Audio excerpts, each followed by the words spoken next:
Hi, it's Marisol, your rebel guide to living a life of freedom abroad, bringing you an episode of Roaming the Now, where entrepreneurs, coaches, and mentors come together to give you a behind the scenes look at the real and raw experience of setting out to a new country and building a life and business abroad. Make sure to like and subscribe to Roaming the Now. Enjoy! Hello, and welcome to another episode of Roaming the Now. This is your host, Marisol. Today, I actually have a super special guest because this guest happens to be a friend of mine that I have known for, my goodness, close to 4 years now. Oh my God, I can't believe it's been that long. Yes, and just to show you power of the internet, we met on Alpha, a female networking site, and we've actually had a working relationship, maintained friendships, and have actually had the chance to meet in person. So I'm really excited to have you here talking about a super juicy topic. Is it worth dating someone overseas? So I'm going to allow Hannah to go ahead and introduce herself before we dive into our topic today. Hello, super excited to be here. My name is Hannah. I am a messaging and storytelling coach for creative entrepreneurs. And yeah, super excited to be here. Amazing. Okay. So right now you're joining us from San Francisco. Normally you live in Tel Aviv. And I know that before that you were in Wisconsin, right? Yes, and before that, I was in LA, so I've been all over. Yes. So something that you share a lot on social media, and which is why I thought I was ooh, if we're going to talk about this topic, worth dating overseas, Hannah is the person. Because Hannah, if you follow her on social media, which I'll make sure to link her handles, talks a lot about her experience dating in Tel Aviv and what that's been like. So, I mean, let's kind of just, if we were to answer this with a yes or no or a maybe, what is your stance on is it worth dating someone overseas? It's a yes for sure. And obviously, I'm happy to talk about additional context, but yes. Okay, well, let's hear your context on it.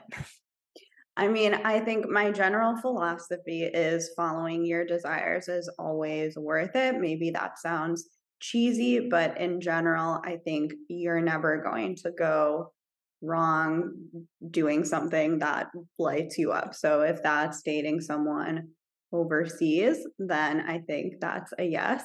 And of course, that comes with different challenges and different things to experience. But in general, I think that it's our job to experience all the things. So again, if it's something that excites you, it's something to follow. And also, I'm a total romantic at heart. So you're not going to catch me saying no to anything love related. Okay, I love that answer, following your desires. But you mentioned challenges and experiences. So would you be open to sharing some of those challenges and experiences that you've had so far, dating someone overseas?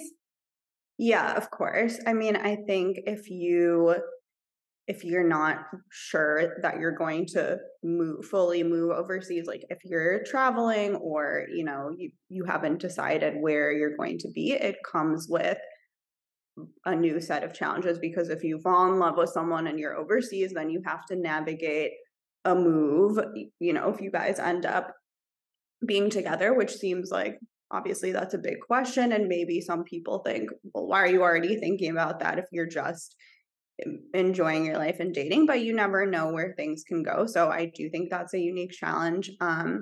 When I moved to Tel Aviv, which was just a few months ago, and obviously there's challenging situation there right now, but this was before all of that started.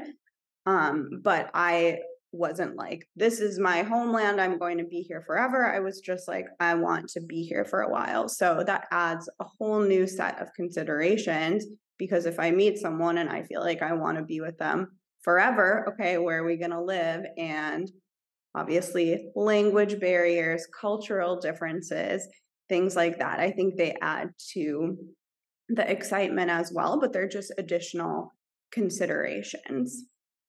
Yeah, to be honest, language barriers have been something that I experienced a lot because my ex-husband was French, and to Mhm. be honest, he didn't really speak English, like formal English when I met him.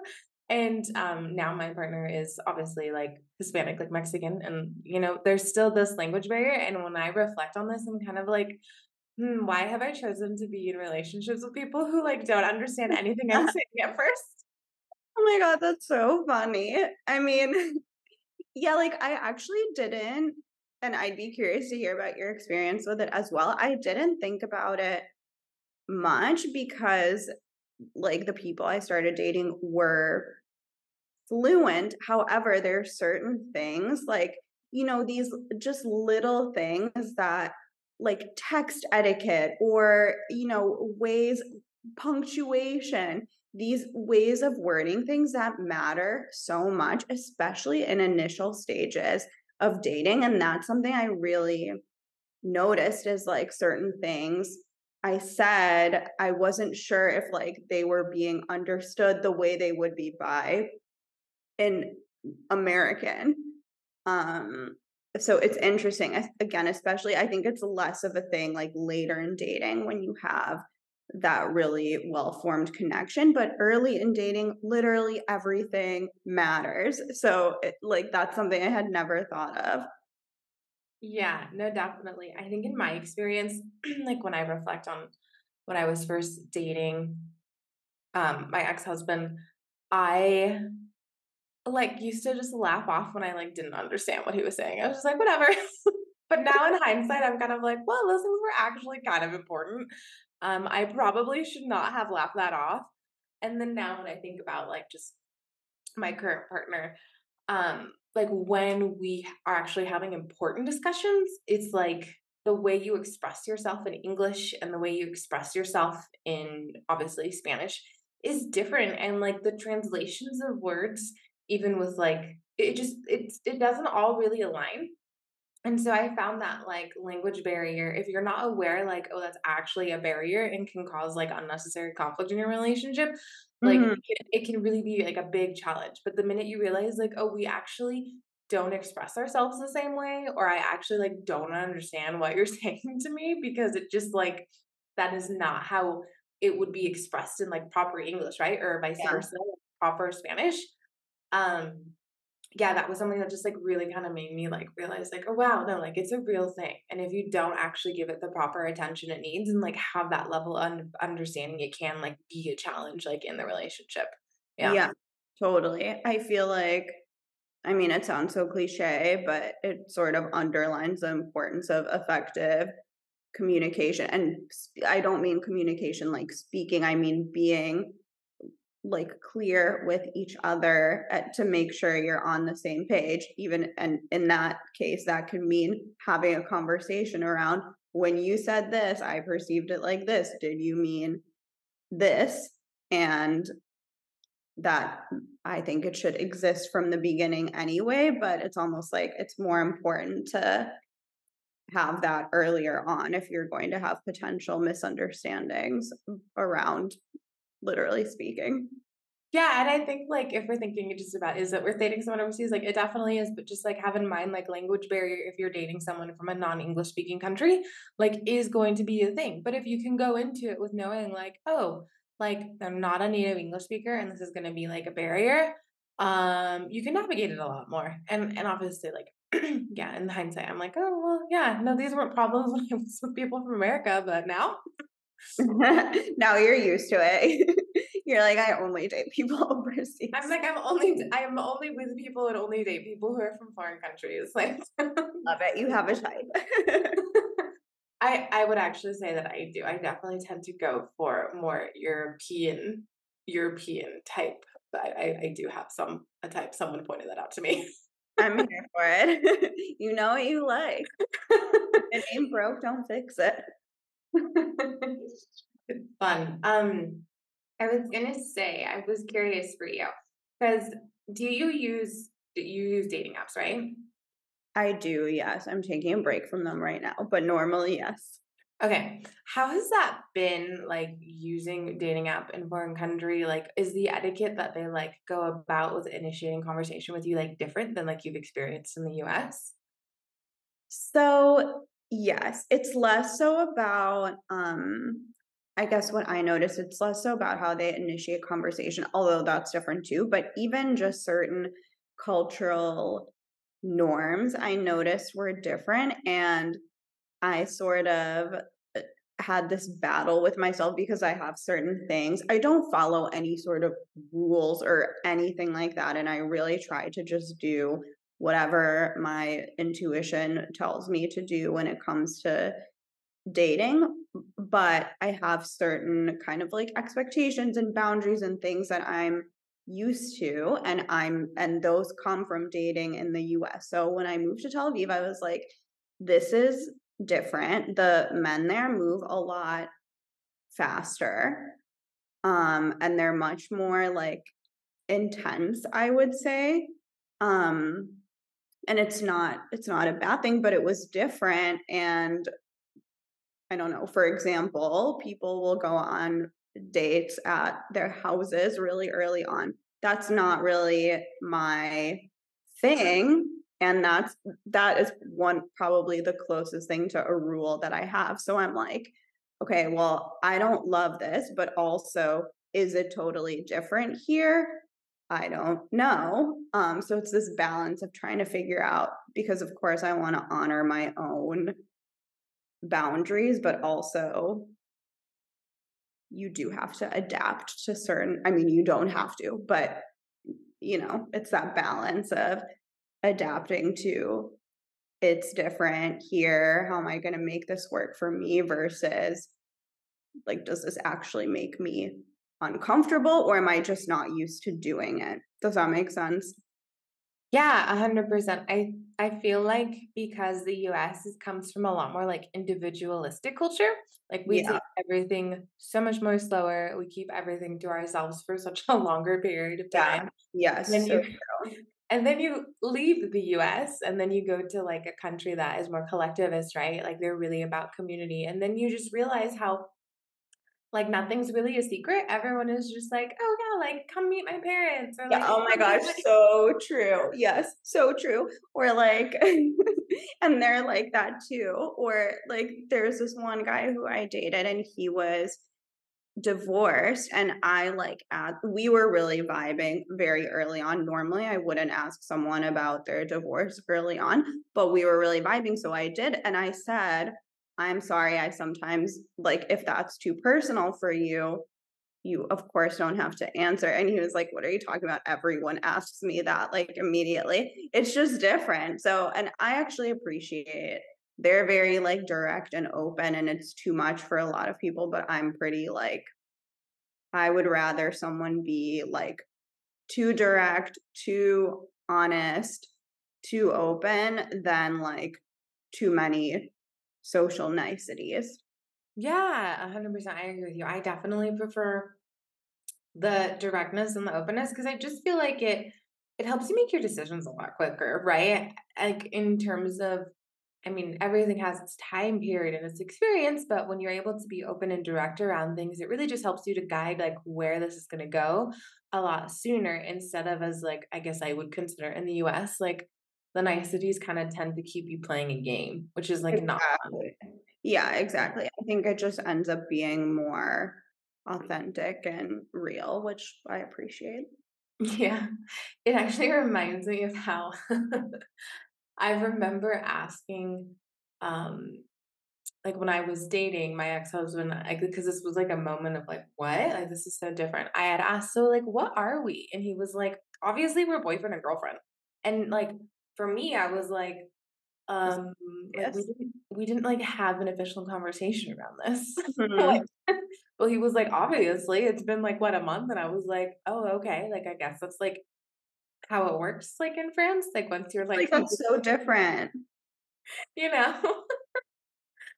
But I just remember, like, that really stood out to me because I was like, if I was dating an American, this would have been like a conversation of like, Yes. what are we doing? Like, how are we doing it? But like the way it was answered was like, obviously, like I was weird So for asking funny. that.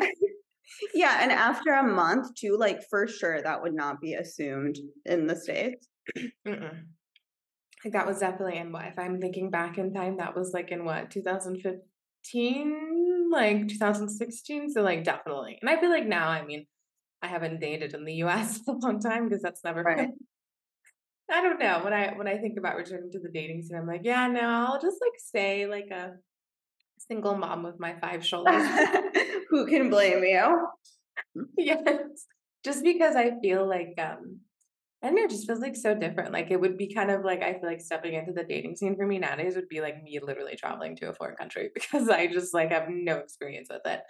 Um Cultural differences, obviously like being a lot more direct, honest, like I've noticed with countries. Is there anything else like you feel like you would want to point out to someone who's thinking about like moving to a new country and like dating? I guess, yeah. Okay. So language barriers, cultural differences. Um, I feel like those are the big ones, but they are pretty big. Like there's a lot of dimension to those, like what you just said, with conversations like that.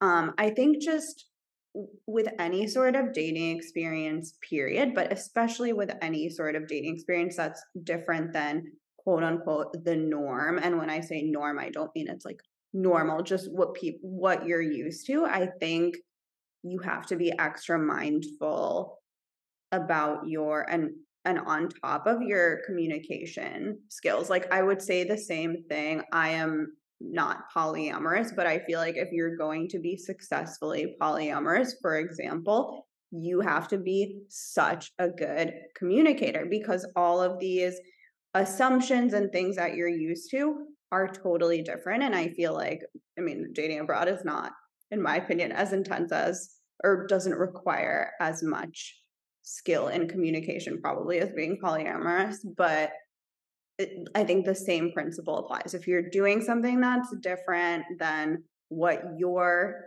dating norm is, you have to be making sure you're really communicating well because there's so many things that maybe before you assumed that you can no longer assume or you can to your detriment. So, yeah, I think that's a big thing I would say. Yeah. No, definitely. Like just I think it's like being open-minded as well as just remembering Yeah. communication. Communication is Yeah.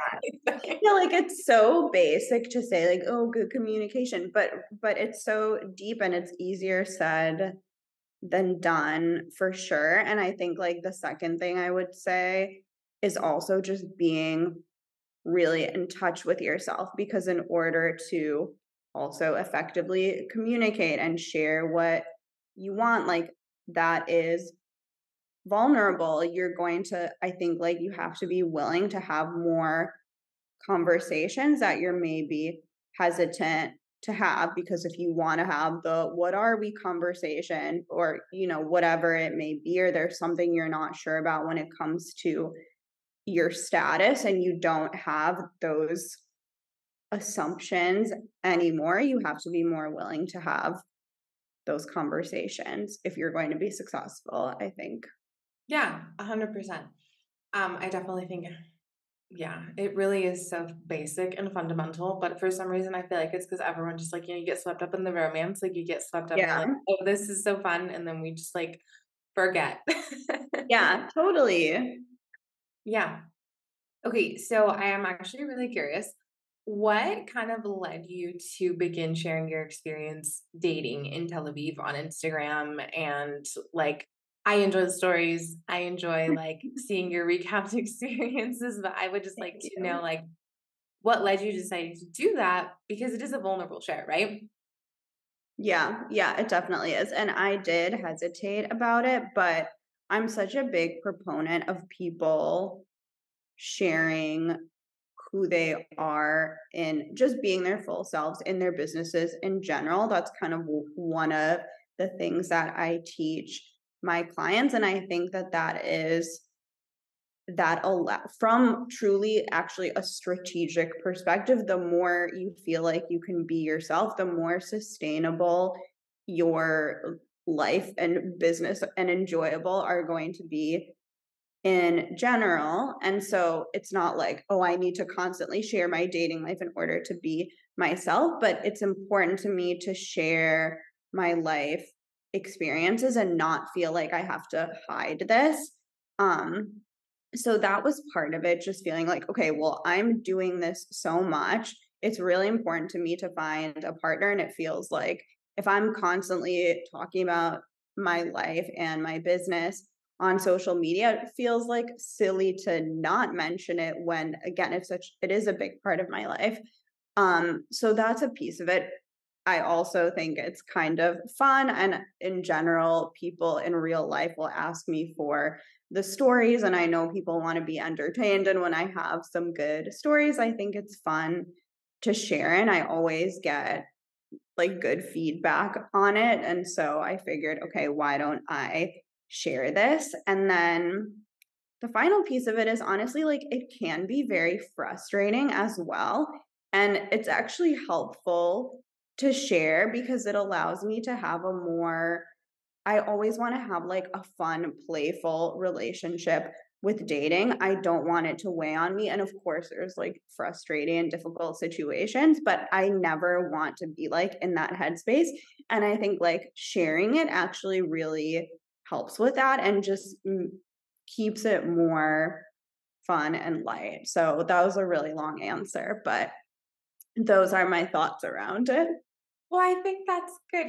Like what I really am getting from that is like it's important for you to be yourself in your business for sustainability. And I know that me and you are like both really big stands for that. Like just be you, be Yeah, yeah. yourself, right? Another like cliche that is actually kind of like easier said than done. Hmm. No, it actually takes it takes a lot of like Hard, low key. it takes a lot of work to be yourself in business, and it takes a lot of work to stop being so like performative and to like Yeah, yeah. exactly. Yeah. Um, I think, as I reflect on it, it took me like 2 years to really just stop with the like whole like cookie cutter like performative and to really just be like, I'm like tapping into my expression of what I really want to share. And Yeah, it's it's like, hard. yeah, it's like a whole internal journey for anyone. It really is. It really is. Yeah. But I love what you said about making it playful and like in terms of it can be really frustrating dating because this is something like important to you. But I love what you said around like making it playful so you can still enjoy it. And it kind of just seems like it's a way for you to like document your adventures and kind of remind you like this is an adventure, right? This is something to be fun that even though it Exactly. can be like frustrating. Um and yeah, and I think it's really important that like we share those stories because people relate with us, right? Like, for example, I mean, right now I'm not dating, but like when you were sharing things around like people like introducing me to moms and stuff like that, I was like, yeah, no, people move quick. Yeah, foreign guys. They move quick.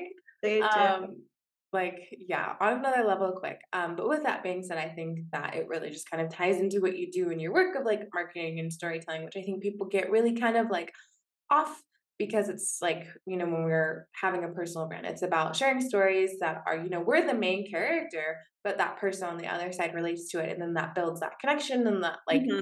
like trust. So if you want to tell us a little bit around your business and like what your main focus is, I would love for you to share.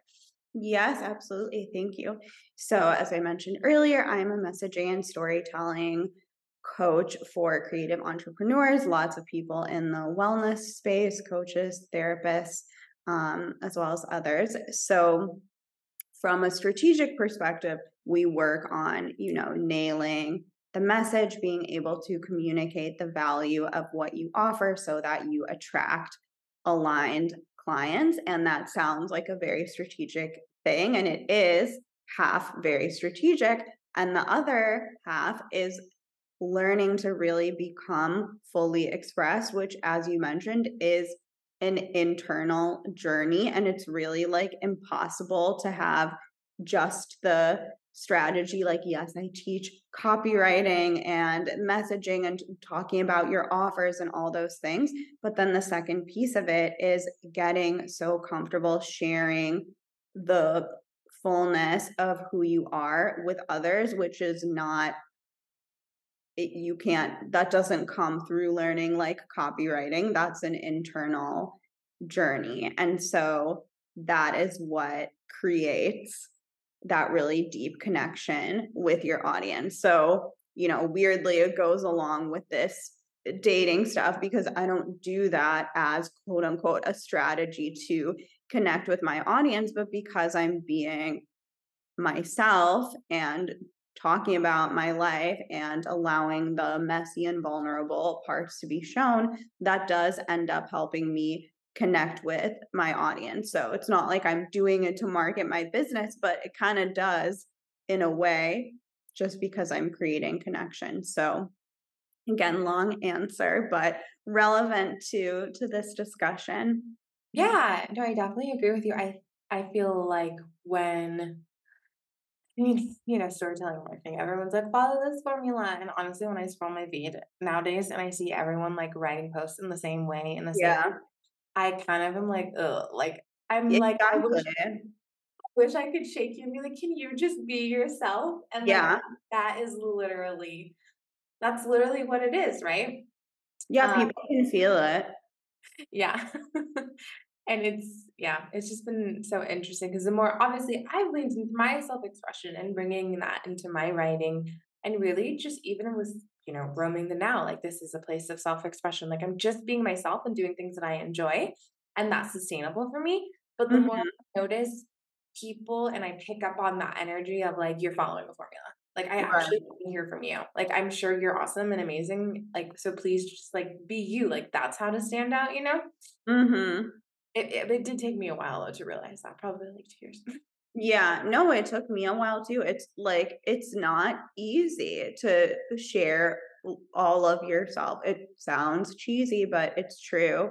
And yeah, like people can just pick up on if you're just saying things because you feel like you're supposed to say them or you're just following a formula and the energetic piece of it is very real and I do think of course it's important to know formulas and things that work for marketing and all of that. Like, it's not that you shouldn't use it, but if you're just operating on that, it's like you're being the chat GPT version of you. Mhm. Yeah, which is yeah. I mean, that's why we were like, "Well, can I just write?" Like, I've had people ask me, "Well, like, do you just, like, use ChatGPT to write your post?" And I'm like, "No, I do not." No, Um people can tell, even if they don't know if it's like chat GPT, although like low key you can tell, but there's a difference between 5 tips to grow your Instagram and someone who might be actually talking about that same topic, but it has their personality, it has a personal experience, it has a joke that only they would make. Like, there's a huge difference between that. Yeah, 100%. The way I use ChatGPT now in my writing is I, like, allow myself to, like, fully write and, like, express myself, and then I just use ChatGPT to, like, really kinda hone it in and, like, express my points, but it's still my words. It was written Right. my words, and I'm still revising it, so it's like, would I say that? If I would not say that, then, like, yeah, edits. And so I because I actually was known, like, in high school as, like, the run-on queen, like, I have a tendency to write, like I am the run-on queen, and it still stands true today. So I use more like AI just to help me get more succinct, right? Because if we're thinking about writing, like we want to be simple, we want to be straight to the point, we don't want to be super like wordy or fluffy or like lose people as they're reading. So Mhm. yeah, I use it to help me with editing because I just like really love to explain how I'm feeling. Okay. I know you do. I love that about you. Okay, so if anyone is interested in getting in contact with you, to learn more about your work and support you, what is the best way? So they can find me on Instagram. My handle is hannah.anya. And I know you'll drop it in there, so I won't spell it out. Or so they can shoot me a DM there. Perfect. Okay. Yes. And as Hannah just mentioned, I will drop all of Hannah's links in the show notes so that you have access to that. Thanks so much for being here. I actually had like a lot of fun. This was kind of like reminiscent for me on Yes, thank you. This was so fun. I'm glad you got to reminisce on your dating experience. yes, my dating experiences overseas, which are like still somewhat happening IRL, like, but it's more in the like I would say the progressive stage. Yes, yes. So okay, cool. Well, Again, thank you all for tuning in. This is your host, Marisol, signing off of another episode of Roaming the Now. Until next time, I hope you are enjoying the present moment wherever you are in the world. Take care. Thanks for catching this episode of Roaming the Now. If you have not already, make sure to like and subscribe. And as always, wherever you are in the world, I hope you are enjoying Roaming the Now.